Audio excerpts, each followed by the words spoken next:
David Parker Ray, and Cindy Hendy. Somewhere in the desert outside Elephant Butte, New Mexico, there was a semi-trailer parked on a quiet property that looked like nothing special from the outside. Inside, the walls were covered in mirrors.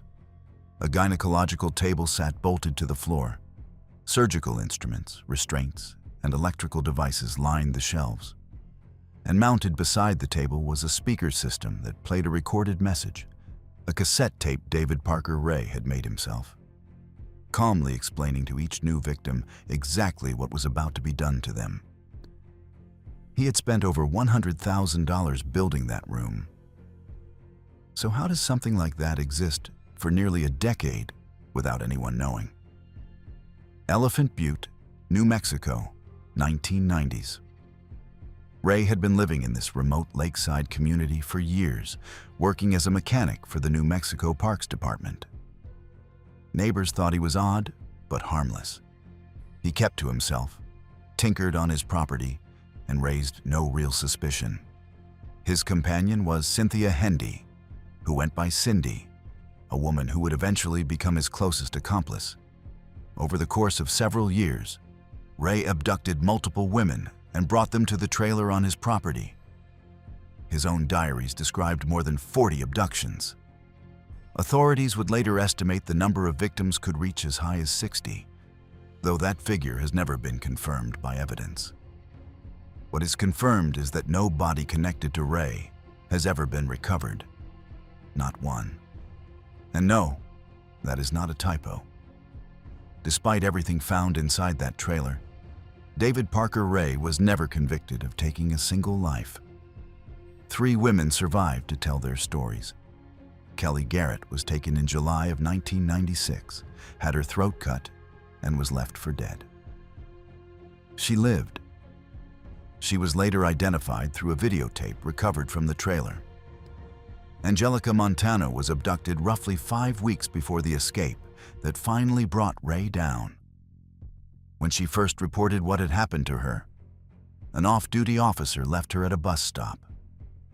Then came Cynthia Vigil. On March 22, 1999, Vigil managed to stab Hendy in the neck with an ice pick, break free from her restraints, and run down the road in Elephant Butte, wearing nothing but an iron collar and padlocked chains. That image, a woman fleeing in broad daylight in chains, is what finally put police inside that trailer. Officers found videotapes, the audio instruction cassette, torture devices, and a fake police badge. Ray was arrested that same day alongside Hendy. His first trial began in March of 2000, but was delayed when he suffered a heart attack during jury selection. A subsequent trial ended in a mistrial when the jury deadlocked. Facing further proceedings, Ray eventually pleaded guilty in 2001 to 12 counts of kidnapping and torture. His total sentence came to 223 years. Ray did not act alone beyond Hendy. One of his associates, Dennis Roy Yancey, pleaded guilty to the 1997 strangulation of a woman named Marie Parker, receiving 30 years for second-degree taking of life. Ray's own daughter, Glenda Ray, also played a role in luring victims. She pleaded no contest and received a 30-month sentence plus 5 years of probation. Hendy pleaded guilty in 1999 and received 36 years. She testified against Ray in exchange for leniency toward Glenda and was released on parole on July 15, 2019, after serving roughly 20 years. She has since been reported living in Kent, Washington, as a registered offender. Ray never served out his sentence. On May 28, 2002, the same day he had agreed to be questioned by state police about possible locations of victims' remains, he died of a heart attack at the Lee County Correctional Facility in Hobbs, New Mexico. He was 62 years old. He took whatever he knew about those missing women with him. As of 2025, the FBI considers the case functionally cold. Hundreds of photos of recovered jewelry and clothing were released publicly as recently as 2011 in the hope that someone might recognize a missing loved one's belongings. No confirmed identifications have resulted. In 2011, a leg bone was discovered in Elephant Butte Lake that produced female DNA, but it matched no reported missing woman. The victims Ray described in his diaries remain unidentified. Cindy Hendy remains free. What happened in Elephant Butte was built over years in total secrecy. But on the other side of the world, in a quiet suburb of Perth, Australia, a couple carried out something just as methodical, and they did it in just 5 weeks. David and Catherine Burney. On a Sunday night in November of 1986, a young woman broke through a window of a house on Moorhouse Street in the Perth suburb of Willagee and ran barefoot to a neighbor's door.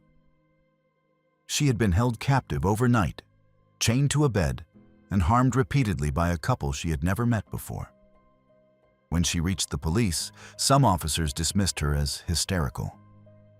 A 22-year-old constable named Laura Hancock believed her, pressed her superiors to act, and by the end of that day, David and Catherine Burney were in custody. What investigators uncovered next would make it clear that this young woman's escape had almost certainly prevented further loss of life.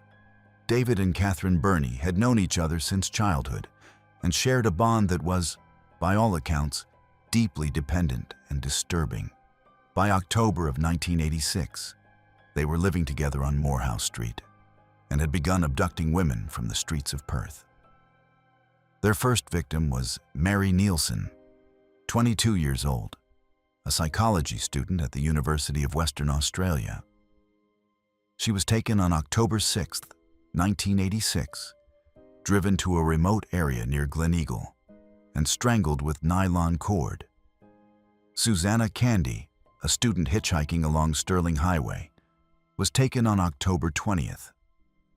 When David could not subdue her, he forced sleeping pills down her throat and then ordered Catherine to strangle her, reportedly telling her to do it to prove her devotion. Catherine complied. Noeline Patterson, 31, was taken on October 31st and held captive for several days. According to court records, David became attached to her, which provoked Catherine's jealousy. Catherine demanded her removal. David gave Patterson sleeping pills and then strangled her. Denise Brown, 21, a computer operator, was taken from a Sterling Highway bus stop on November 5th.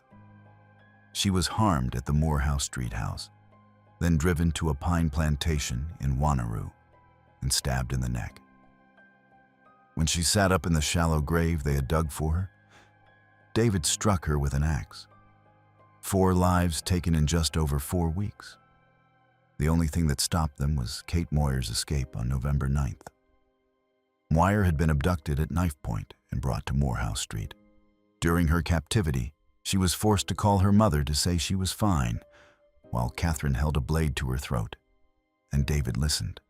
She was chained to the bed overnight and made to address the couple as master and mistress. The next morning, Catherine forgot to re-chain her while answering the door for a visitor.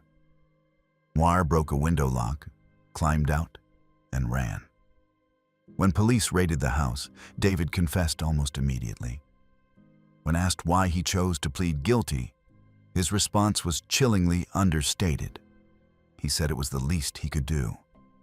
Both pleaded guilty on February 10th, 1987, and were sentenced the following month to 4 terms of life imprisonment, each with a statutory minimum of 20 years before parole eligibility. The sentencing judge stated that David should never be released.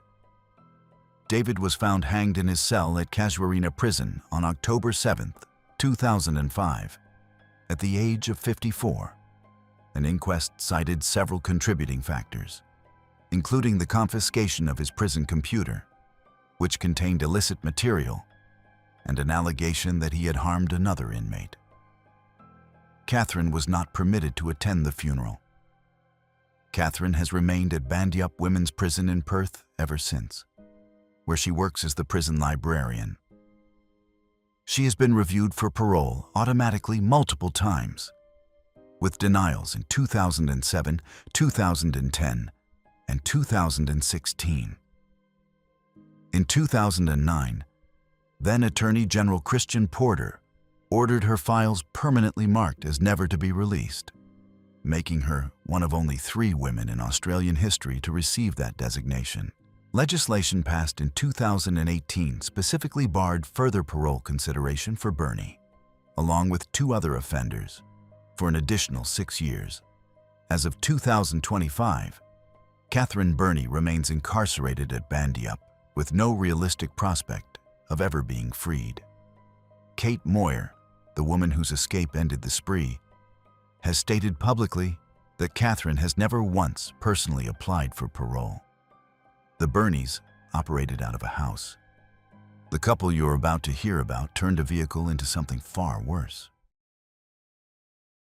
James DiVeggio and Michelle Michaud. On December 4th, 1997, a passing motorist spotted something partially buried in a snowbank off Highway 88 in Alpine County, California. It was the body of Vanessa Leigh Sampson, 22 years old, from Pleasanton. She had been taken 2 days earlier while walking to her job at an insurance company and had not been seen since. The investigation that followed would expose a pair who had turned a 1994 green Dodge Caravan into what police would describe as an abduction and confinement chamber, fitted with hooks, ropes, and modified instruments of harm. James DiVeggio and Michelle Michaud had been together for roughly a year by the time Sampson was taken. DiVeggio, who went by the nickname Froggy, had prior convictions and a documented obsession with notorious criminal pairs. A witness later testified that he kept books on the subject and once stated openly that if he were ever to become a serial offender, he would model himself after Gerald and Charlene Gallego. Michaud owned the minivan and participated willingly. On the morning of December 2nd, 1997, Sampson was grabbed while walking along a street near her home in Pleasanton. She was simply walking to work. Michaud drove the van east on Interstate 580 while DiVeggio harmed Sampson in the back of the vehicle. They checked into the Sundowner Inn in South Lake Tahoe around noon. Sampson was subjected to further abuse inside the motel room and then strangled with a rope. Her body was driven to a remote stretch of Highway 88 in Alpine County and left in a snowbank, where a passing motorist found her 2 days later. Sampson was not their only victim.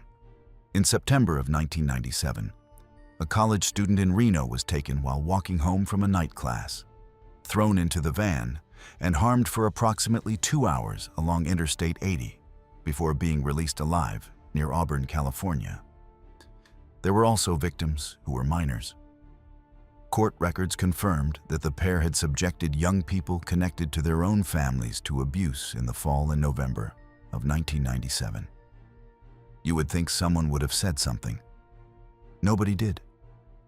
The couple was arrested on December 3rd, 1997, just 1 day after Sampson's passing, at a casino in State Line, Nevada.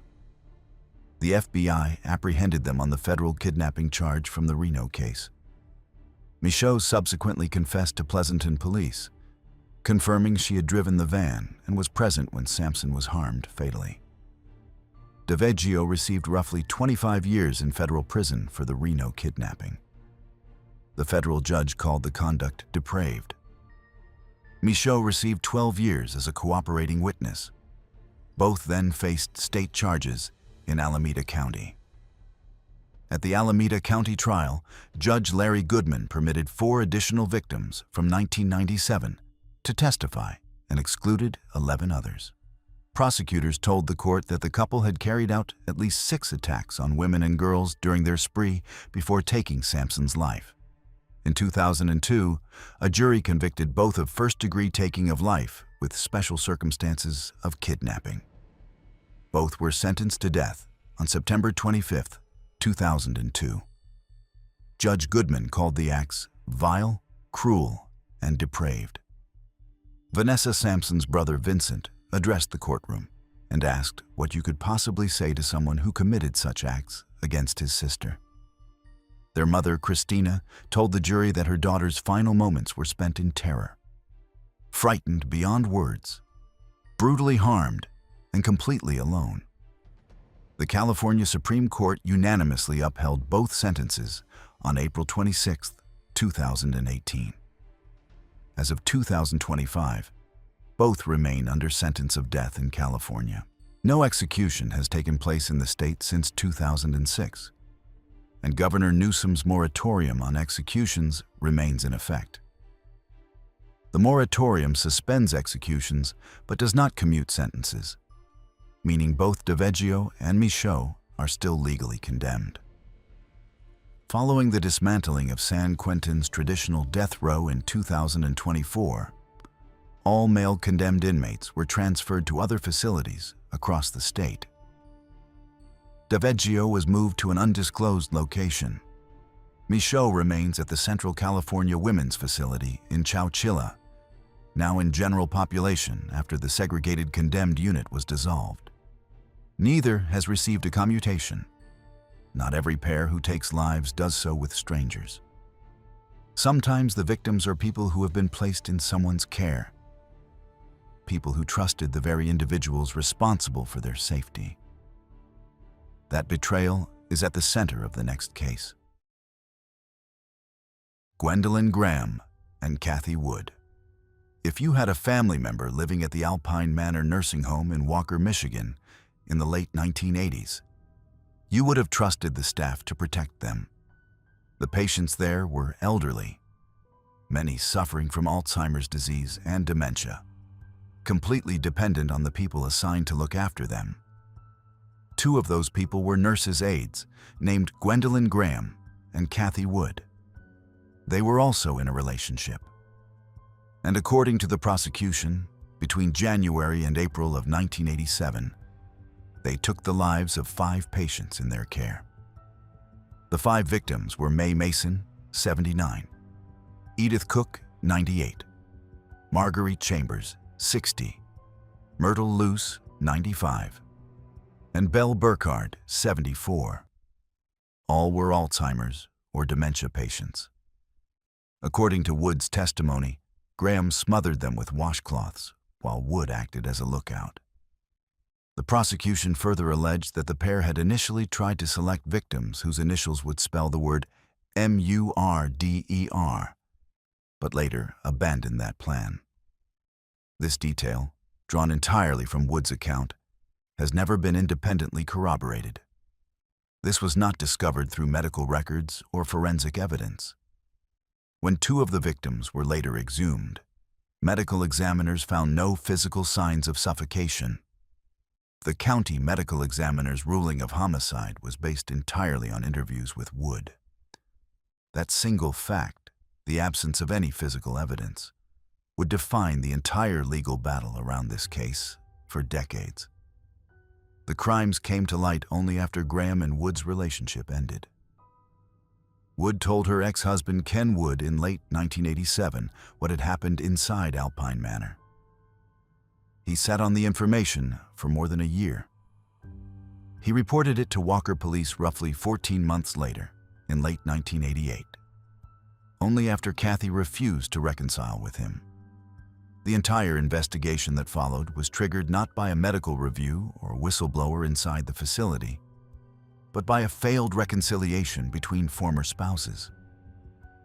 Wood accepted a plea deal. She pleaded guilty to 1 count of second-degree taking of life and 1 count of conspiracy and was sentenced to 20 to 40 years. In exchange, she testified against Graham. In 1989, a jury convicted Graham of 5 counts of first-degree taking of life and 1 count of conspiracy, based primarily on Wood's account. Graham was sentenced to life without parole. No forensic evidence corroborated the convictions.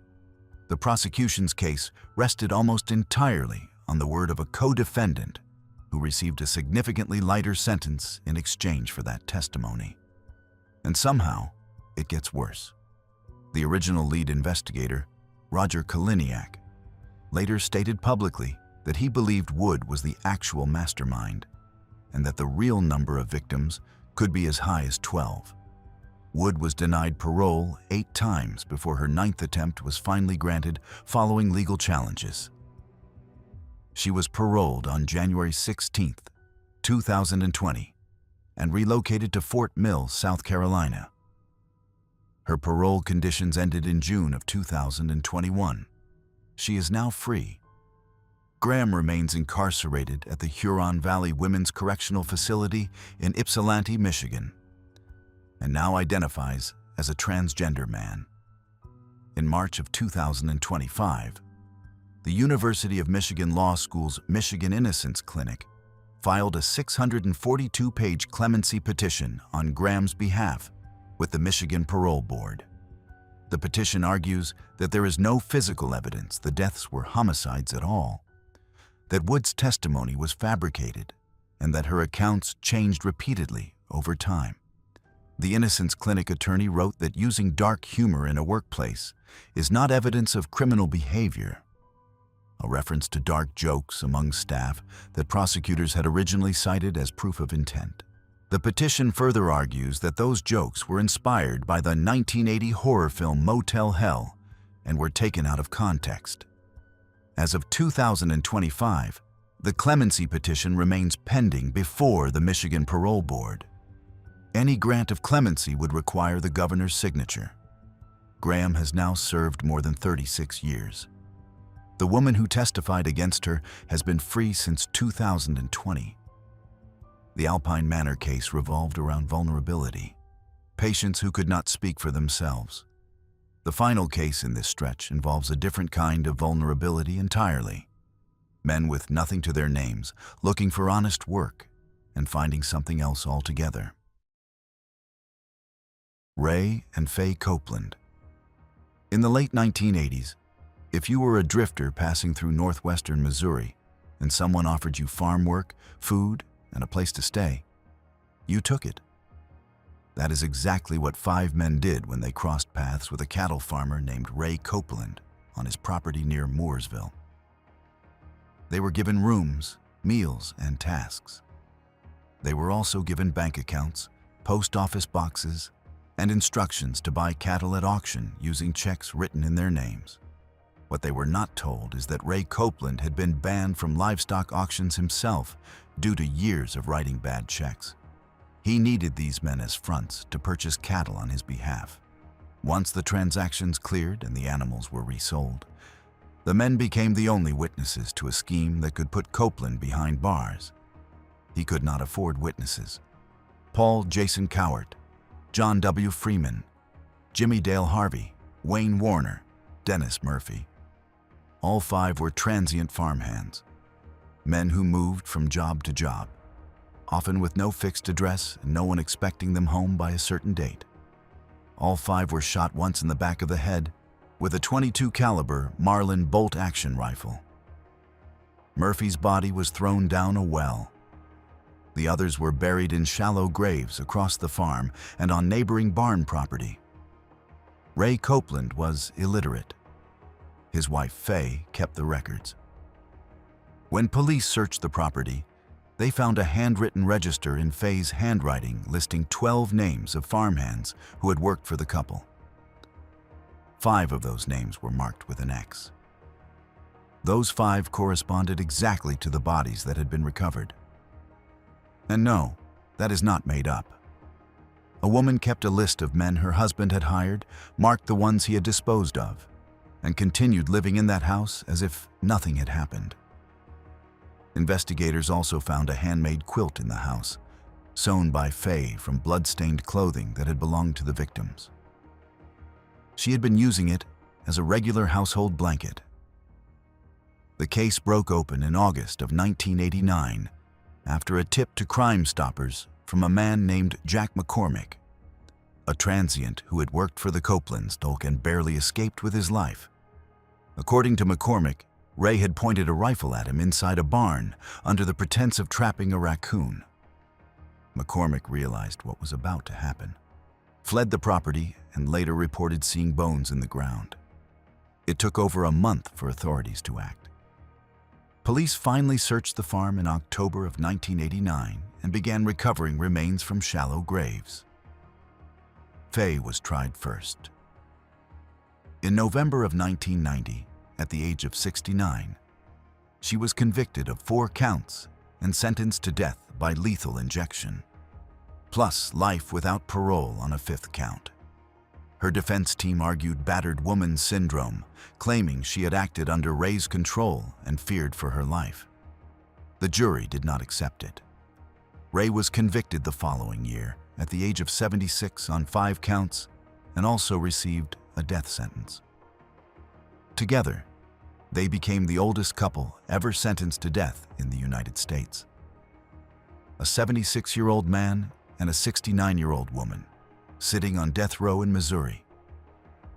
Ray died of natural causes in prison on October 19, 1993, at 78, before any execution could be carried out.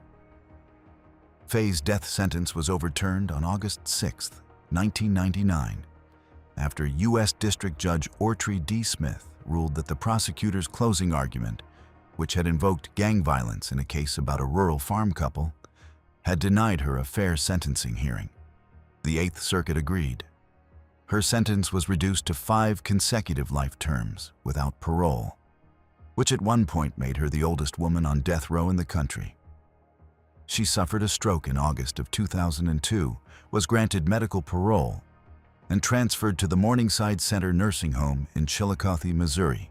Faye Copeland died there on December 30, 2003, at the age of 82.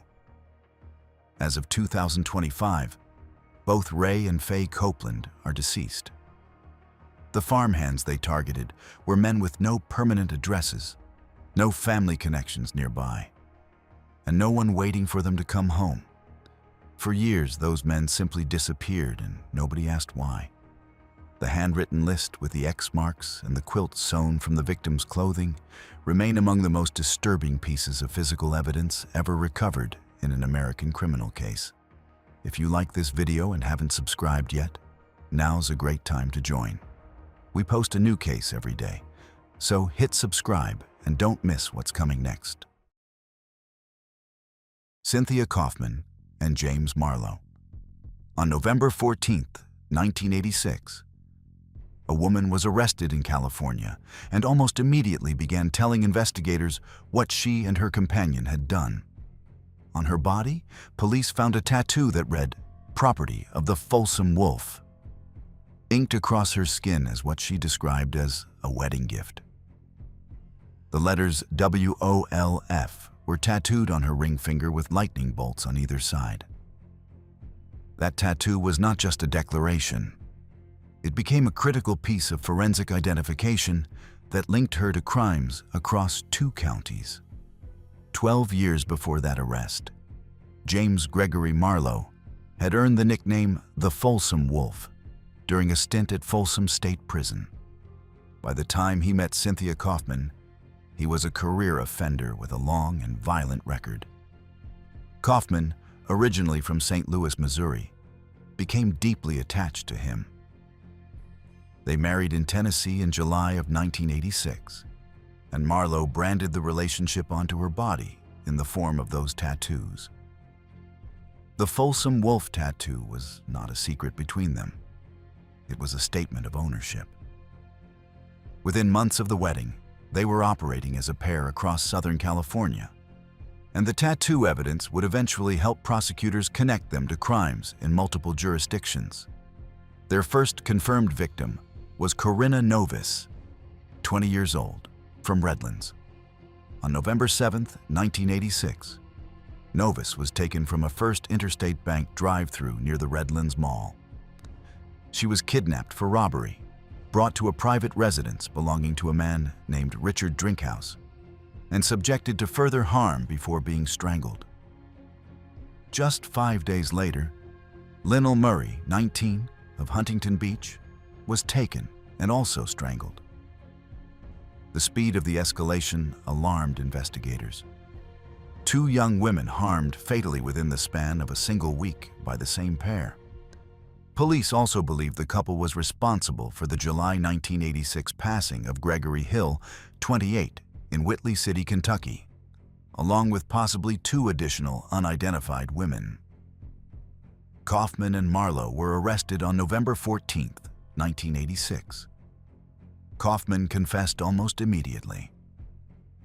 In San Bernardino County in 1989, both were convicted of first-degree taking of life in the Novus case, along with kidnapping, kidnapping for robbery, residential burglary, and forcible harm. Both received death sentences on August 30, 1989. Kaufman became the first woman sentenced to death in California since the state reinstated the penalty in 1977. That distinction alone made national headlines. In Orange County, Marlowe received a second death sentence for the Murray case. Kaufman received life without parole for that count. The California Supreme Court upheld both sentences unanimously in 2004. As of 2025, Kaufman has been on death row for more than 36 years, described in recent sources as the longest-serving female condemned inmate in the United States. On September 4, 2025, the U.S. District Court for the Central District of California conditionally granted her federal habeas petition on grounds of ineffective assistance of counsel during the penalty phase of her trial. The ruling meant California had 120 days to either conduct a new penalty phase or vacate the death sentence and impose life without parole instead. The state filed an appeal with the Ninth Circuit on October 8, 2025, under case number 25-6327. That appeal remains pending. Her Orange County life without parole sentence for the Murray case is unaffected regardless of the outcome. Marlowe remains incarcerated under sentence of death following the closure of San Quentin's death row in 2024. He was transferred to an undisclosed facility under the state's condemned inmate transfer program. The California Department of Corrections does not publicly confirm specific placements for transferred death row inmates. In February of 2024, while still at San Quentin, Marlowe granted a recorded interview to a true crime podcast, one of the rare instances of a condemned inmate speaking publicly about his case. No commutation has been issued for either Marlowe or Kaufman. Kaufman and Marlowe confessed. They were convicted on solid evidence. But the next pair on this list presents a far stranger problem, a case where confessions themselves became the evidence, and where the truth behind those confessions remains contested to this day. Henry Lee Lucas and Otis Toole. Between 1983 and 1985, a man sitting in a Texas jail cell confessed to taking the lives of 600 people across more than 20 states. Law enforcement agencies from around the country lined up to interview him. Police departments closed over 200 cases based on his word alone. His name was Henry Lee Lucas, and for a brief period, he was considered the most prolific offender in American history. So why did the Attorney General of Texas later call those confessions a miscarriage of justice? Lucas met Otis Toole at a soup kitchen in Jacksonville, Florida, in 1976. They became companions, and by several accounts, lovers. They lived together at Toole's home, worked at a roofing company, and traveled with Toole's young niece, a child who would later become one of Lucas's confirmed victims. Lucas had a documented history of violence long before he met Toole. In 1960, he took the life of his own mother, Viola Lucas, and was convicted of second-degree taking of life. He was paroled in 1970. After partnering with Toole, the pair drifted across the country throughout the late 70s and early 80s, and Lucas began confessing to crimes at an extraordinary rate after his arrest in 1983. The problem was that the confessions did not hold up. In April of 1985, Dallas Times-Herald journalists Hugh Ainsworth and Jim Henderson published an investigation showing that Lucas would have needed to drive 11,000 miles in a single month to commit all the acts attributed to him. Texas Attorney General Jim Maddox launched his own review in 1986 and reached the same conclusion. Investigators had even planted fabricated cases with fake details, and Lucas had confidently confessed to those as well. He later recanted, stating plainly that he was not what authorities had made him out to be. What can be confirmed through court records is far more limited. Lucas was convicted of 11 takings of life. The three most widely accepted are his mother, Toole's young niece, whom he harmed fatally in 1982 after an argument, and an elderly Texas widow named Kate Rich, who had taken him in. He was also convicted and sentenced to death for the 1979 passing of an unidentified woman found along Interstate 35 in Williamson County, Texas. That woman was identified decades later, in August of 2019, through the DNA Doe Project as Deborah Louise Jackson, 23.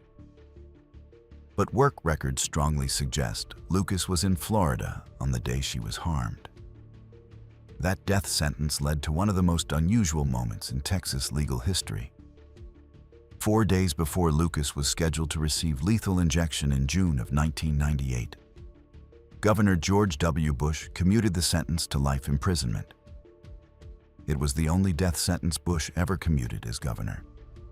Toole was convicted of 6 takings of life, including the fatal burning of George Sonnenberg in a Jacksonville boarding house in January of 1982, and the strangulation of Ada Johnson in Tallahassee in February of 1983.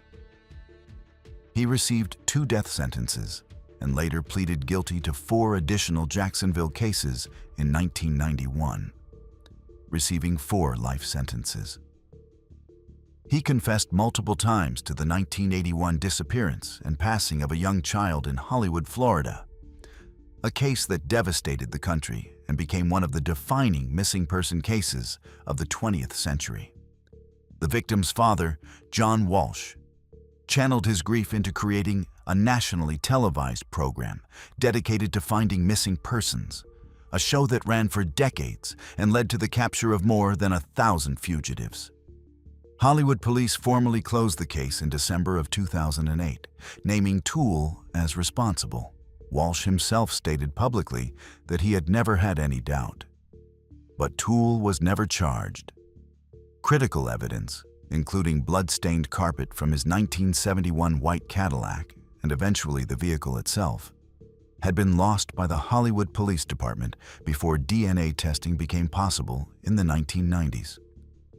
Toole died of liver failure at Florida State Prison on September 15, 1996, at 49. Lucas died of heart failure in a Texas prison on March 12, 2001, at 64. He was buried at Captain Joe Bird Cemetery in Huntsville. As of 2025, more than 20 of the cases Lucas confessed to have been formally re-examined or reopened. His story remains one of the clearest examples of how a cooperative confessor and over-eager investigators can produce a record that looks like justice, but is something else entirely. The Lucas and Toole case was defined by unreliable confessions. The next couple operated in near total silence for more than a decade, and the full scope of what they had done only came to light because of a written agreement between them, a pact put on paper while one of them was still in prison. Michel Fourniret and Monique Olivier. In July of 2003, in a rural stretch of Belgium, a young girl bit through the rope binding her wrists inside a van, forced the door open, and ran. She led police back to the driver, a 61-year-old Frenchman named Michel Fourniret. He denied everything. For nearly a year, investigators could not break him. Then, on July 1, 2004, his wife Monique Olivier began to talk.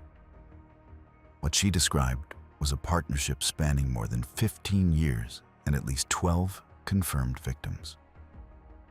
The foundation of that partnership was a pact, written down while Fourniret was still behind bars. Olivier, who had become his pen pal, agreed to help him locate and lure young victims in exchange for his promise to take the life of her abusive ex-husband. Fourniret never followed through on that promise. Olivier fulfilled her end anyway, playing an active role in inspecting and selecting victims over the course of more than 15 years. Fourniret's confirmed victims span from December of 1987 to 2003 across both France and Belgium. The adult victims whose names are part of the public record include Fabienne Leroy, 20, harmed fatally in 1988; Marie-Angèle Domès, whose remains have never been recovered; Jean-Marie Desrameaux, 22, taken from a railway station in Charleville-Mézières in 1989; Joanna Parrish, a 20-year-old British student whose body was found in the Yonne River in May of 1990; Farida Hamich, harmed so that Fourniret could access stolen funds that later paid for his chateau; and Céline Saison, 18, whose body was found in Palaiseau, Belgium, in March of 2002. Several of Fourniret's victims were children. The details of what was done to them are documented in French and Belgian court records, but the nature of those acts will not be described here. What can be said is that the harm inflicted on these young victims was central to the prosecution's case, and the sentences reflected the severity of those findings. Fourniret was tried in 2008 at the Charleville-Mézières Assize Court and convicted of 7 takings of life. He received life imprisonment without the possibility of parole, the most severe sentence in French law. Olivier was convicted of complicity in 4 cases and received life with a 28-year minimum before parole eligibility. In 2018, Olivier received an additional 20 years for her role in the Hamish case. On December 19, 2023, at the Nanterre Assize Court, Olivier stood trial alone. Fourniret had died of natural causes on May 10, 2021, at the age of 79, suffering from advanced Alzheimer's disease. He could not be tried. This proceeding was the only remaining path to legal accountability for 3 of his victims. The court convicted Olivier of complicity in the abductions and takings of the lives of Marie-Angèle Domès, Joanna Parrish, and a young child who disappeared in January of 2003, and whose remains have never been recovered despite extensive searches in the Ardennes forest conducted on Olivier's own directions. Olivier received a second life sentence with a 20-year minimum. The presiding judge, Didier Safar, called the verdict just, adequate, and reflective of the extreme seriousness of the acts and the totality of her involvement. Olivier asked for forgiveness. Her attorney, Richard Delgena, declined to appeal. As of 2025, Olivier remains incarcerated. She is under further investigation regarding a 1997 disappearance and was placed under formal investigation in that case in November of 2024. She was 75 at the time of the Nanterre verdict. The cumulative effect of her sentences means she will not be eligible for release until at least 2035, when she would be 87 years old. Fourniret and Olivier operated across borders and across decades. The next pair carried out their crimes within a single city over the span of 3 years, and one of them did so while living a second life that no one around him would have suspected. Thierry Paulin and Jean-Thierry Mathurin. In the 18th arrondissement of Paris, near Montmartre, the late 1980s should have been a quiet time for the elderly women who lived in small apartments above the cafes and shops. Many of them lived alone. Many of them kept modest savings hidden in drawers or under mattresses. Between October of 1984 and November of 1987, at least 21 of them were targeted by a man who followed them home from the market, waited for them to unlock their doors, and forced his way inside. His name was Thierry Paulin. He was 20 years old when the attacks began, and when he was not selecting victims in the streets of Montmartre, he was performing as a drag artist at the Paradis Latin nightclub, impersonating Eartha Kitt, and funding a lifestyle of cocaine and champagne. Paulin was born in Fort-de-France, Martinique, in 1963, the child of a mixed-race family. He was raised primarily by his paternal grandmother before moving to mainland France as a child.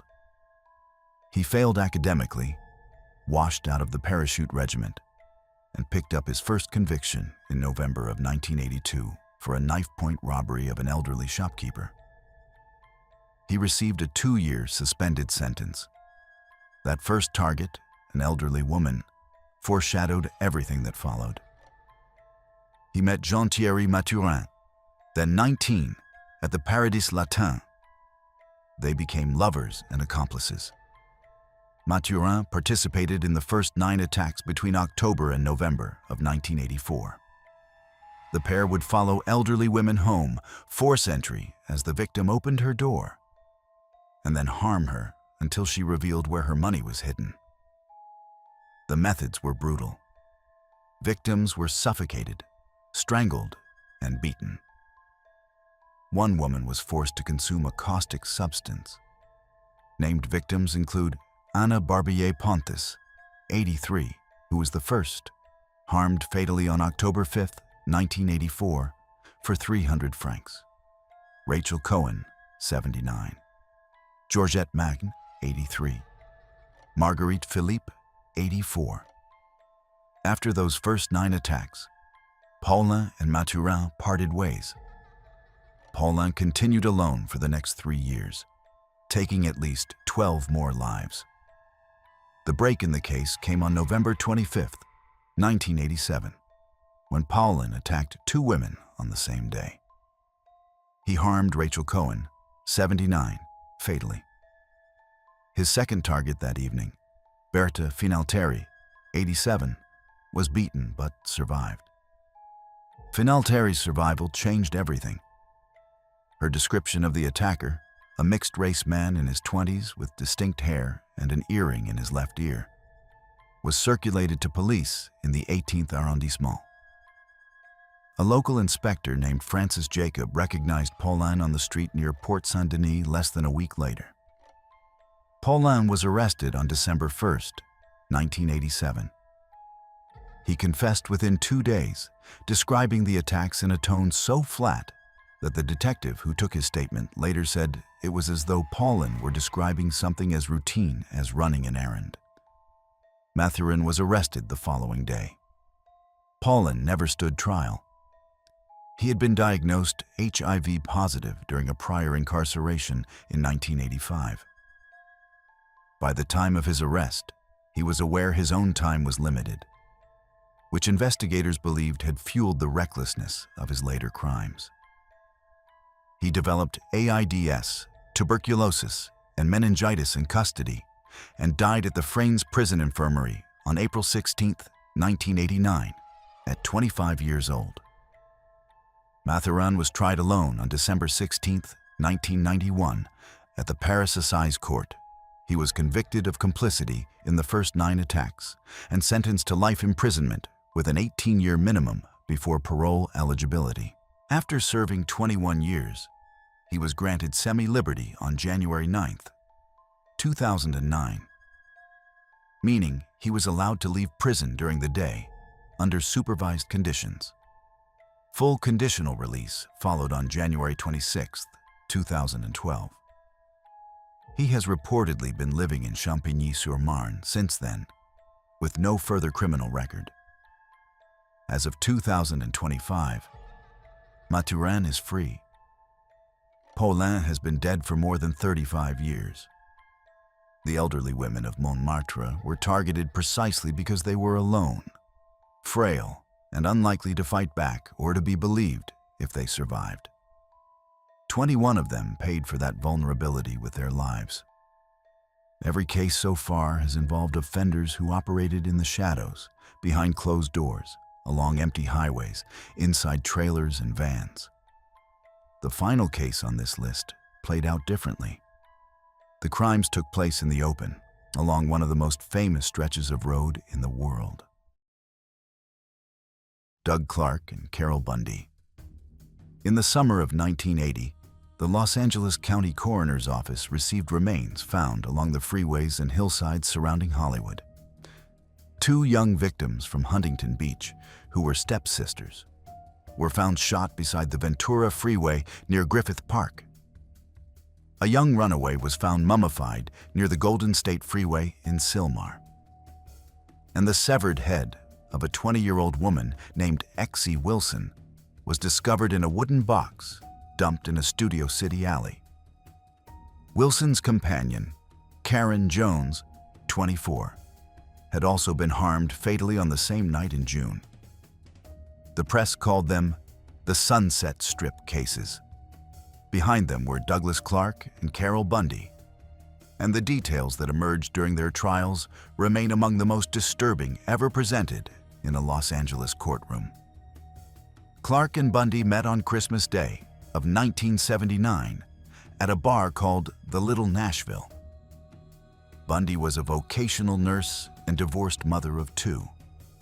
Clark was a factory worker, the son of a naval intelligence officer who had grown up in privilege before drifting into increasingly violent behavior.